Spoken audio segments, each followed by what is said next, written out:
Okay, there's a question about Top Hat, question 5.4. And so what they've asked is they've asked you to rank the three conformations here into most, middle, and least stable.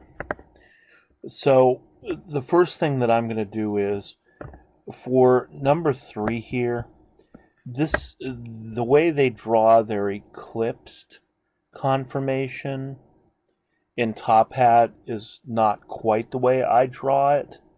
So I would draw this molecule in its eclipsed conformation like this.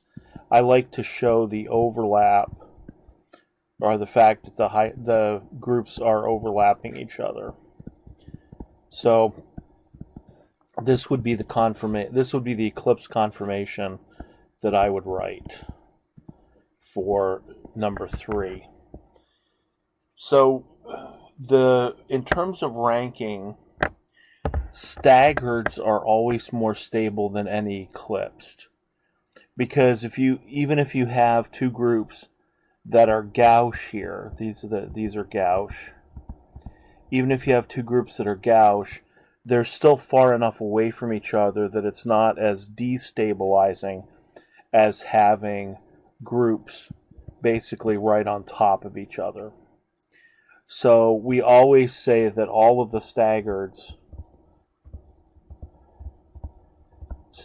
are always more stable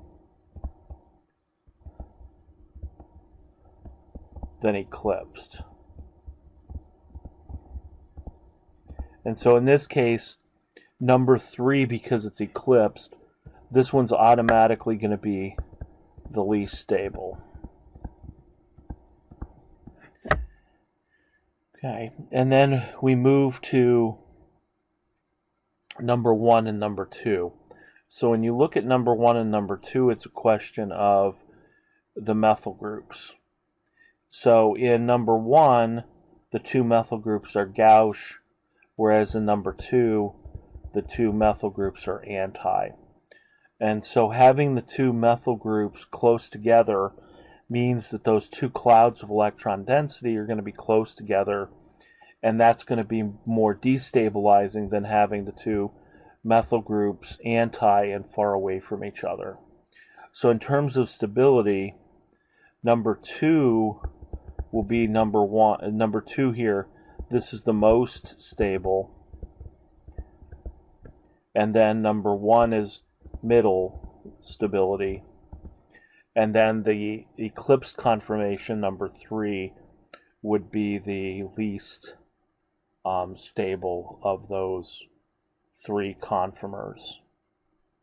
Okay, it's all just based on the fact that gauche is more stable than staggered's more stable than any of the eclipsed, and the destabilizing interactions are always going to be whenever two large groups or two non-hydrogen groups, and the larger they get, the worse the interaction. The bigger the groups that are gauche, the more unstable the interaction. And so that's why we have the order the way that it is.